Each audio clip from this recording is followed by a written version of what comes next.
We've heard that while we are recovering from the recession, the impact remains very serious, and that there are a lot of people hurting, and that it can't really be business as usual going forward. We heard that we need to collaborate very closely with our airline partners in particular. In that regard, we've heard that intra-regional travel has fallen 25% in the last 4 years, and that perhaps we really have to ramp up in our focus on how do we increase capacity and grow the movement of people across the region to spend more money intra-regionally. We've heard about the importance of developing new source destinations, and we had one excellent presentation on the luxury end of the market from China. We talked on a few occasions as well about tapping into the Brazil market and trying to learn from the Barbados lead. We've also heard that in our traditional markets, we must continue to shift our products and marketing so that we offer unique and customized experiences, not just traditional packages. And this morning, I thought the social media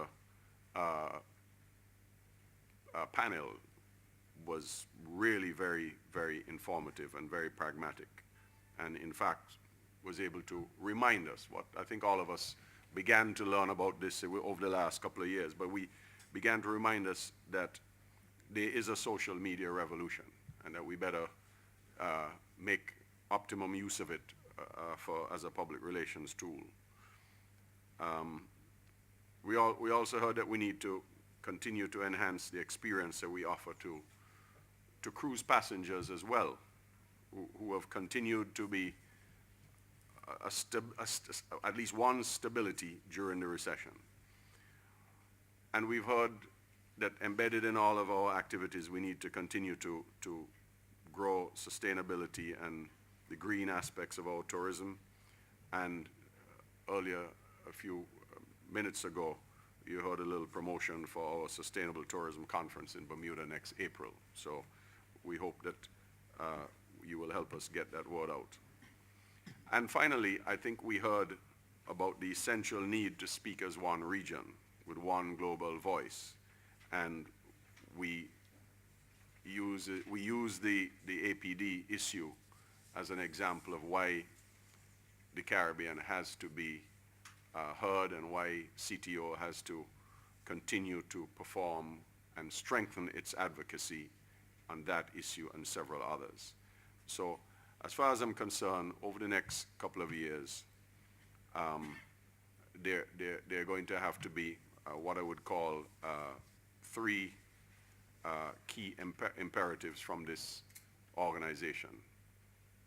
Within the traditions of our operation, as well as with some new initiatives. First, what I would call the advocacy imperative. CTO clearly has to strengthen and revitalize its advocacy role. The APD experience has taught us that. As far as the APD is concerned, there are at least 2 next steps for us to take. We have to continue to take our case directly to London. And we're talking about how we can do that next month at the World, tying it in with the World Travel Market as an opportunity to meet again directly with certain key British parliamentarians, presenting them with data that we are currently putting together. There's a report that we have commissioned, which we hope to have in a not too distant future, which we will use as ammunition in even strengthening our case to the British government further. And second, we have to complete the process of building a strong coalition of countries to oppose the tax. We are already finding some positive traction for our message in other Commonwealth countries. When we were in England, as you know, we met with African countries, and we intend to lead the growing global consensus that the cost of this measure far exceeds the benefit.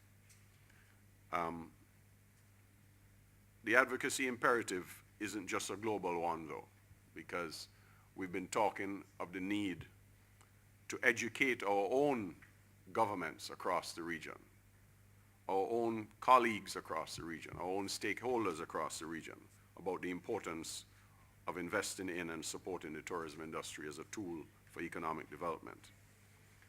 This is a task which we must never take for granted, because there's a strong need for improved awareness of the importance of tourism and why we have to treat it as a very, very important tool in economic development.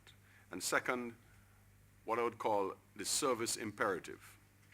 We've talked about the fact that the Caribbean brand is reasonably well known, but that we cannot take it for granted that people will continue to get satisfaction from the brand. We have to make it our duty everywhere to deliver service on a world-class level. And as a result of this concern, I'm pleased to tell you that in our meetings of ministerial and commissioner colleagues, the idea from the CTO Secretariat of putting forward a specific program for ensuring that the Caribbean leads the world in visitor satisfaction was very strongly endorsed. And that the next step is for CTO to develop an ambitious, comprehensive program that first enhances and then measures total visitor satisfaction. You'll be hearing more about that in the future. That is going to be fleshed out and launched in the nearest possible time.